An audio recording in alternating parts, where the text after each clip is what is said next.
Oke. Sebelumnya izin memperkenalkan diri. Nama saya Indah Puspitasari dengan NIM 2108818. Teman-teman, gimana nih kabarnya? Baik? Alhamdulillah ya. Gimana liburannya? Seru nggak? Seru tentunya ya kan? Oke nih, jangan terlalu lama untuk liburan ya. Kita harus kembali lagi untuk belajar. Oke. Nah, sebelum kita belajar, kira-kira kita akan belajar tentang apa ya?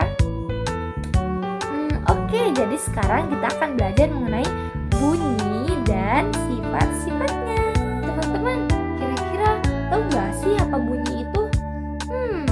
Nah, bunyi itu merupakan suatu gelombang longitudinal yang merambat dari medium padat, cair maupun gas. Biasanya teman-teman kalau di benda padat itu benda apa sih? Betul, meja. Kalau benda cair kira-kira apa ya? Air. Iya, betul. Teman-teman bisa juga mendengar gelombang itu dari air. Tapi apakah dengan kita mendengar dari air suaranya itu akan jelas? Oke, sekarang kita akan jelaskan. Nah, gelombang tersebut itu merupakan suatu energi teman-teman. Nah, energi tersebut itu berasal dari mana ya? Dari getaran yang dihasilkan dari padat maupun cair maupun gas teman-teman. Kira-kira gelombang tersebut itu nanti tuh akan menghasilkan apa sih? Nah, gelombang tersebut itu nanti akan menghasilkan suatu bunyi. Nah, bunyi itu dihasilkan dari sebuah getaran. Nah, getaran itu adalah suatu gelombang, biasanya itu disebut dengan gelombang longitudinal. Nah, kira-kira kalau di air itu gelombang longitudinal itu seperti apa sih? Oke, kita jelaskan. Nah, biasanya gelombang tersebut itu merambatnya itu dari partikel. Nah, partikelnya itu dari mana sih? Partikelnya itu tergantung bagaimana padat, cair, dan gasnya. Jadi, kalau misalkan bunyi dan gelombang itu biasanya lebih terdengar keras atau terdengar oleh kita itu dari benda padat gitu. Jadi benda padat kalau misalkan kita pukul nih, coba sekarang teman-teman pukul nih mejanya, pasti terdengar kan? Kira-kira terdengar gak sih? Dengar kan? Nah, kalau sekarang kita dengan benda cair, apakah suaranya akan semakin terdengar atau lebih lambat? Tentu makin lambat ya teman-teman. Bunyi ini berbeda halnya dengan cahaya ya teman-teman. Jadi bunyi ini itu memerlukan medium atau benda untuk menghasilkan bunyi gitu. Berbeda lagi dengan cahaya. Nah, biasanya itu mediumnya itu seperti benda padat atau biasanya di sekitar kita meja, lemari gitu kan, kursi itu termasuk benda padat. Kalau misalkan dengan benda cair bisa dengan air, bisa dengan larutan atau apapun itu ya. Kira-kira kalau misalkan bunyi itu bisa merambat melalui udara nggak sih? Tentunya bisa. Nah, sekarang coba kita teriak. Apakah teman yang jauh di sana itu bisa mendengar suara kita? Tentu iya teman-teman. Jadi maka dari itu gelombang bunyi itu dapat terdengar melalui medium. Sekarang itu mengenai syarat terjadinya bunyi. Nah, kira-kira ada berapa sih? Ada 3 teman-teman. Yang pertama ada medium. Nah, medium di sini itu sebagai perantara ya teman-teman. Jika tidak ada medium, maka bunyi atau suara itu tidak akan terdengar ya teman-teman, dan gelombang juga tidak akan terdeteksi. Nah, sekarang yang kedua, sumber bunyi. Biasanya sumber bunyi itu seperti apa sih? Sumber bunyi itu merupakan dari salah satu yang kita dengar secara langsung. Misalnya, teman-teman di sini pernah melihat alat musik gong tidak? Atau kendang, atau drum, atau misalkan teman-teman meniup trompet. Nah, itu tuh termasuk ke dalam sumber bunyi teman-teman. Jadi sumber bunyi ya secara langsung gitu. Jadi gelombangnya itu biasanya dirambatkan melalui udara.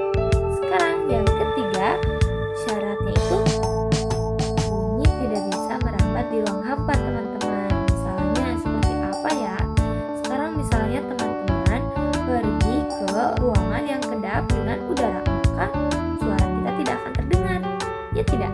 Nah, karena apa sih? Karena di dalam ruang kedap udara itu tidak memiliki udara. Udara itu kan sebagai salah satu rambatan ya. Tidak ada juga ventilasi.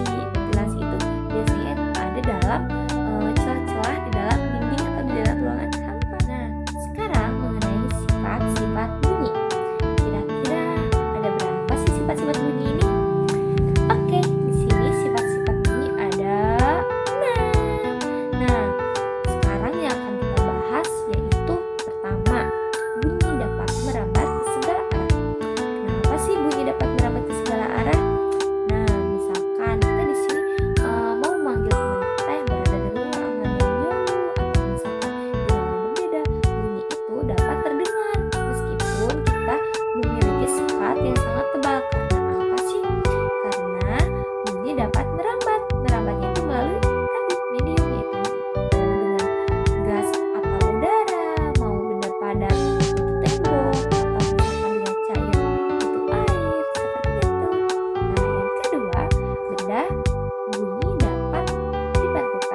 seperti fenomena petir di malam dan di siang hari. Kenapa sih di malam itu lebih terdengar lebih keras daripada di siang hari?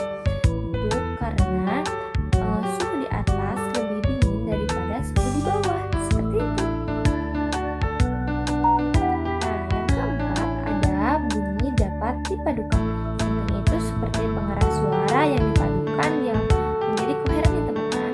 Ada bunyi dapat dilenturkan dan juga yang terakhir yaitu keenam ada tinggi rendahnya dan intensitas. Karena di sini itu mengenai bunyi berdasarkan lemah kuatnya bunyi dan juga frekuensinya ya teman-teman. Yang pertama ada apa sih? Di sini ada yang pertama audiosonik. Audiosonik itu biasanya itu didengar oleh manusia. Biasanya itu tingginya itu dari 20 sampai 20.000 Hz.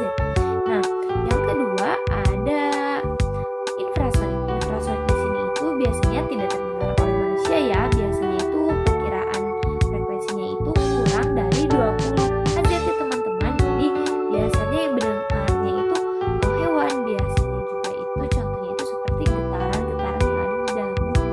Seperti itu teman-teman. Yang terakhir ada ultrasonik. Ultrasonik di sini itu sebuah jenis suara yang sangat kencang ya teman-teman, bisa didengar oleh manusia maupun juga hewan. Nah, biasanya pada ultrasonik di sini itu ketercapaiannya atau jarak ketercapaiannya itu lebih dari 20.000 Hz ya frekuensinya. Kenapa sih? Karena biasanya ultrasonik ini itu digunakan oleh kelelawar teman-teman. Biasanya itu untuk apa? Biasanya itu untuk mengecek apakah di depan itu ada benda atau tidak. Jika suaranya memantul, maka di depan itu adalah sebuah hambatan untuk kelelawar tersebut teman-teman. Teman-teman di sini mau tahu nggak sih manfaat dari ultrasonik itu untuk manusia? Manfaat gelombang ultrasonik di sini itu yang pertama untuk mengukur kedalaman laut. Nah, yang kedua sebagai sterilisasi makanan dan yang ketiga itu untuk apa sih? Sebagai kacamata untuk penetra ya teman-teman. Dan yang terakhir itu biasanya gelombang ultrasonik juga digunakan oleh dokter ya teman-teman. Nah, setelah tadi teman-teman mendengarkan penjelasan dari mulai apa itu bunyi,